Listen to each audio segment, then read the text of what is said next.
ಅದು ಅವ್ರವ್ರ ನಂಬಿಕೆ, ಅವ್ರವ್ರ ನಂಬಿಕೆ. ನಿನ್ ನಂಬಿಕೆ, ನೀನು ಈಗ ಶಾಲಾ ಹಾಕ ಬಂದಿದೆಯಲ್ಲ, ಯಾಕೆ ಹಾಕ ಬಂದಿದ್ಯಾ?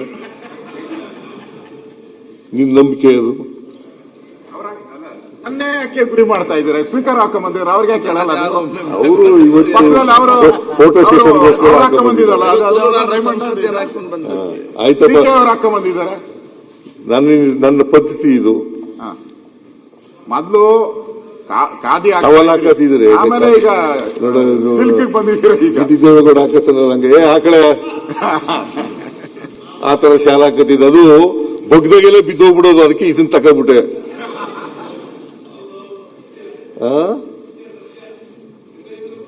ಅಲ್ವೇನೆ,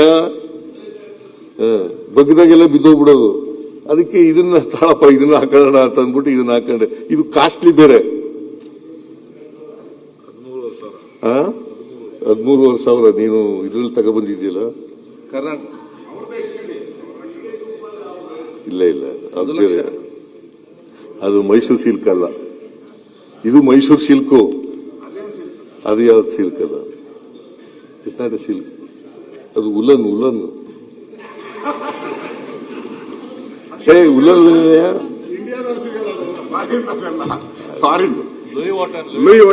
ಈಗ ಜಗತ್ತಿನಲ್ಲಿ ಏನೇನು ಸಿಗ್ತವೆ ಅವೆಲ್ಲ ಬೆಂಗಳೂರಿನಲ್ಲಿ ಸಿಗ್ತವೆ, ಮೈಸೂರಿನಲ್ಲಿ ಸಿಗ್ತವೆ. ಜಗತ್ತಿನಲ್ಲಿ ಏನೇನು ಸಿಗ್ತವೆ ಅವೆಲ್ಲವೂ ಕೂಡ ಬೆಂಗಳೂರಿನಲ್ಲೂ ಸಿಗ್ತವೆ, ಮೈಸೂರಿನಲ್ಲೂ. ನಿಮಗೆ ಶಾಲಾ ಹಾಕಿದ್ಮೇಲೆ ಅಧಿಕಾರ ಸಿಕ್ತು ಅಂತ ನಂಬಿಕೆ ಮೇಲೆ ಶಿವಕುಮಾರ್ ಶಾಲಾ ಹಾಕ್ಲಿಕ್ಕೆ ಶುರು ಮಾಡಿದ್ದಾರೆ. ಇಲ್ಲ, ನನಗೆ ಇದು ಅಧಿಕಾರ ಮುಖ್ಯಮಂತ್ರಿ ಆಗಕ್ಕಿಂತ ಮುಂಚಿತವಾಗಿ ಅವಾಗಿಂದ ಶಾಲಾ ಹಾಕ್ತಿದ್ರಲ್ಲ, ಹೇಳಿದೆ. ಈಗ ನಿನಗೆ ಸುನೀಲ್ ಕುಮಾರ್ ನೀನು ಕೇಳಿಸ್ಕೊಳ್ಳಿಲ್ಲ ನಾ ಕಾಣಿಸ್. ನಾನು ಆತರ ಟವಲ್ ಹಾಕತ್ತಿದ್ದೆ. ಆ ಟವಲ್ ಯಾವಾಗಲೂ ಬಗ್ಗಿದ್ರೆ ಬಿದ್ದೋಗ್ಬಿಡೋದು, ಅದಕ್ಕೆ ಈ ಶೆಲ್ಲಿ ಹಾಕಬಿಟ್ಟೆ. ಹಿಂಗ್ ಹಾಕೋಣ, ಅದು ಅಷ್ಟೊಂದು ಚೆನ್ನಾಗಿ ಕಾಣಿಸಲ್ಲ. ಮತ್ತೆ ಅದು ತುಂಡು ಬೇರೆ, ಕುತ್ತಿಗೆಗೆ ಹಾಕಂದ್ರು ಕೂಡ ಅದು ಆಗೋದಿಲ್ಲ. ಅದಕ್ಕೋಸ್ಕರ ಬಿಟ್ಟೆ. ಅದು ಯಾವ ಶಾಸ್ತ್ರನೂ ಅಲ್ಲ, ಯಾವ ರಾಹು ಕಾಲನೂ ಅಲ್ಲ, ಯಾವ ಗುಳಿಕ ಕಾಲನೂ ಅಲ್ಲ.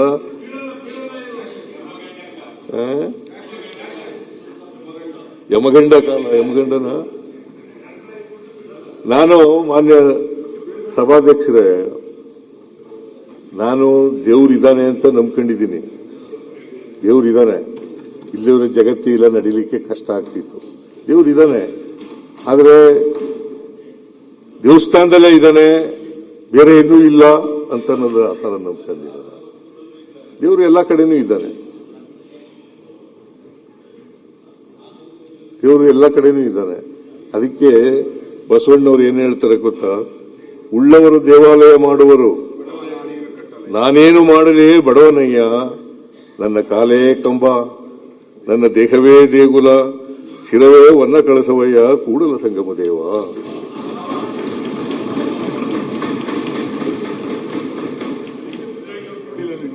ಬಹಳ ಮೂಡ್ನಾಗಿದ್ರಿ ಸರ್ ಇವತ್ತು.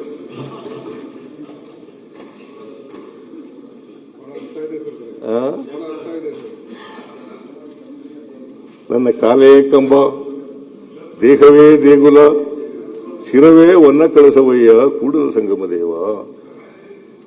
ಉಳ್ಳವರು ದೇವಾಲಯ ಮಾಡುವರು, ನಾನೇನು ಮಾಡಲಿ ಬಡವನಯ್ಯ ಅಂತ ಬಸವಾದಿ ಶರಣರು ಹೇಳಿರ್ತಕ್ಕಂಥ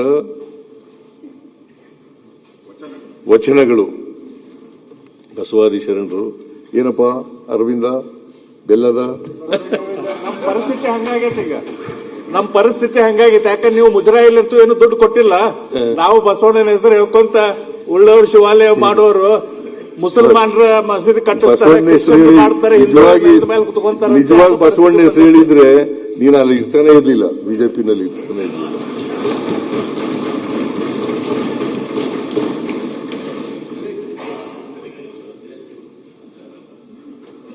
ಬಸವಣ್ಣ ಹೆಸರು ಹೇಳೋದಿಲ್ಲ, ಬಸವಣ್ಣ ಅಂತ ಹೇಳ್ತೀರಿ ಅಷ್ಟೇ.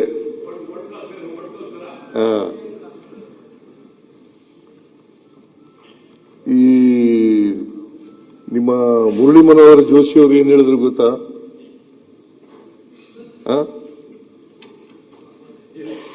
ಇದನ್ನ ಇದನ್ನ ಫುಡ್ ಸೆಕ್ಯೂರಿಟಿ ಆಕ್ಟ್ ಬಂದಾಗ ಇದು ವೋಟ್ ಸೆಕ್ಯೂರಿಟಿ ಆಕ್ಟ್ ಹೊರತು ಫುಡ್ ಸೆಕ್ಯೂರಿಟಿ ಆಕ್ಟ್ ಅಲ್ಲ. ಯಾರು ಹೇಳಿದ್ರು ಇದನ್ನ? ಮುರಳಿ ಮನೋಹರ್ ಜೋಶಿ ಅವರು food security act Manmohan Singh ಅವರು ತಗೊಬಂದ್ರಲ್ಲ, ಆಗ ಹೇಳಿದಂತ ಮಾತು ಏನಪ್ಪಾ ಅಂತಂದ್ರೆ ಇದು ವೋಟ್ ಸೆಕ್ಯೂರಿಟಿ ಆಕ್ಟ್ ಹೊರತು ಫುಡ್ ಸೆಕ್ಯೂರಿಟಿ ಆಕ್ಟ್ ಅಲ್ಲ. ನಾನು ಹೇಳಿದ್ದಲ್ಲ, ಮುರಳಿ ಮನೋಹರ್ ಜೋಶಿ ಅವರು ರಾಜ್ಯಸಭೆಯಲ್ಲಿ ಹೇಳಿದ್ದರು.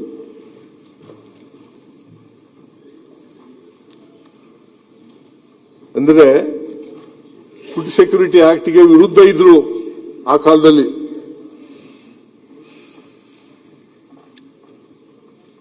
ಈಗ ಅಧಿಕಾರಕ್ಕೆ ಬಂದ ಮೇಲೆ ಅದನ್ನೇ ಮುಂದುವರಿಸ್ತಾ ಇದ್ದೀರಿ. ಫುಡ್ ಸೆಕ್ಯೂರಿಟಿ ಏನ್ರಿ ಮುನಿಯಪ್ಪ? ಮನಮೋಹನ್ ಸಿಂಗ್ ರವರು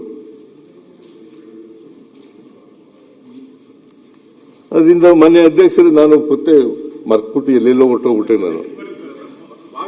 ಬಾವಿ ನೀನೊಬ್ಬನಿಗೆ ನೀರು ಕುಡಿಸೋದು ನಾನು. ರಾಜಕೀಯ ನೀರು ದನಕರುಗಳಿಗೆ ಬಾವಿ ನೀರು, ನಿನಗೆ ರಾಜಕೀಯ ನೀರು.